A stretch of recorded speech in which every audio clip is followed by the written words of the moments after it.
best advice to a small business owner, or for that matter, to a large business owner, is never stop thinking about how to delight your customer. Not to satisfy your customer, but to delight your customer. And when you wake up in the morning, start thinking about it. During the day, think about it. At night, think about it, and then dream about it. And no company's ever failed that had millions of delighted customers. And you start with them and you get them one at a time. There's no substitute for hard work.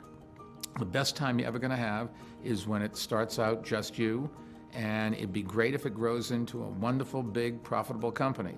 But you're never going to be happier and more satisfied than you are in the first year or so of getting your business going, because you do every single thing. You sweep up when everybody goes home. You're the first one in. You plug in the coffee pot, so when your people come in, they have hot coffee and can get straight to work. You work through lunch, set an example for them, but there's no substitute for hard work. People say luck, yes, but the harder you work, the luckier you get.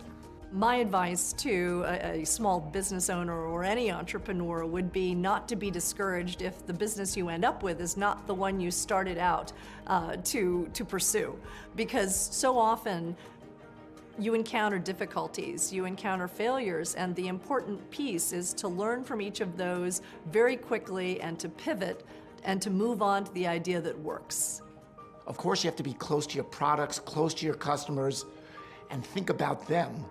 That's the most important, but don't forget to think about your business, what your plans are, what you want to do next, how to take your business to the next level. Again, think about being in your business, but think about your business as well.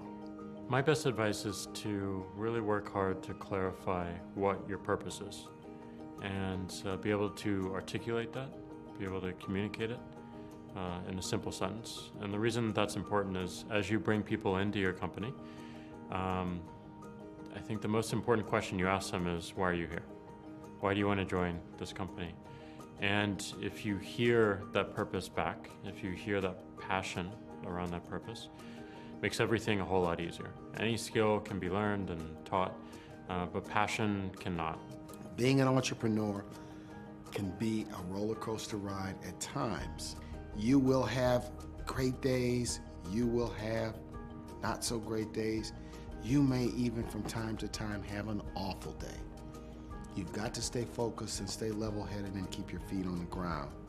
Companies that do well at some level, even though it may not be written down on a piece of paper, need to have kind of a clear strategy of why they're different, why they're adding value, why they're producing something special that customers need and that they're not getting now. So I think if there's a clear sense of strategy and you can get all the people aligned around that, then you get a lot more power than if you're just scrambling and working harder and harder and without that clear direction. So that's my one piece of advice.